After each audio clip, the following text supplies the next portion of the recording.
Ini kan aku tarik, ini yang bagus. Syeda Ralun, Lembaga Permasyarakatan Kelas 2 Loksmawe, bekerja sama dengan Dinas Kesehatan Kota Loksmawe dan anggota TNI Polri melakukan vaksinasi terhadap narapidana dan tahanan pada Selasa hari ini.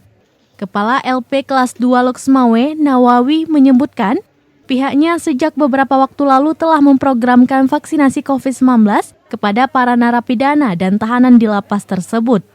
Kegiatan ini dilaksanakan dalam rangka mendukung program pemerintah untuk mencegah penyebaran virus COVID-19.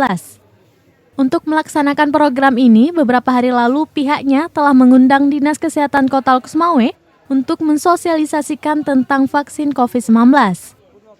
Untuk kelancaran proses vaksinasi, petugas LP Loksmawe telah menyerahkan 626 napi dan tahanan ke Dinas Kesehatan.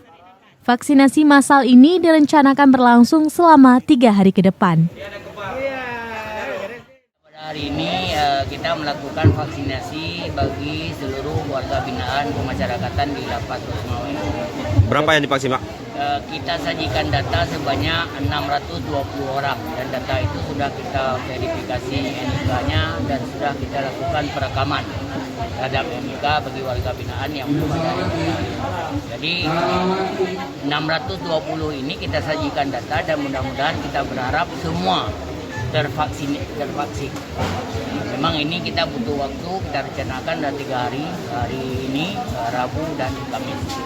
Meskipun kalau memang belum selesai semuanya, nanti kita koordinasi lebih lanjut dengan Dinas Kesehatan, mungkin kita tambah waktunya, bisa jadi nanti Jumat dan Sabtu. Untuk sipir sendiri, apakah sudah divaksin? Sipir sendiri sudah semuanya kita vaksin. Ada yang kena COVID, Pak? Alhamdulillah sampai dengan saat ini belum. Mudah-mudahan kita berharap dan berdoa tidak. Ya.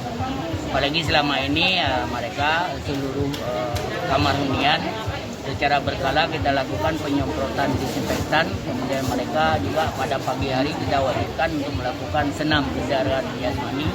Kemudian untuk penjemuran mereka, setelah mereka senam kita jemur mereka sekitar 15-20 menit. Dari Loksmawe, Saiful Bahri, Serambi On TV.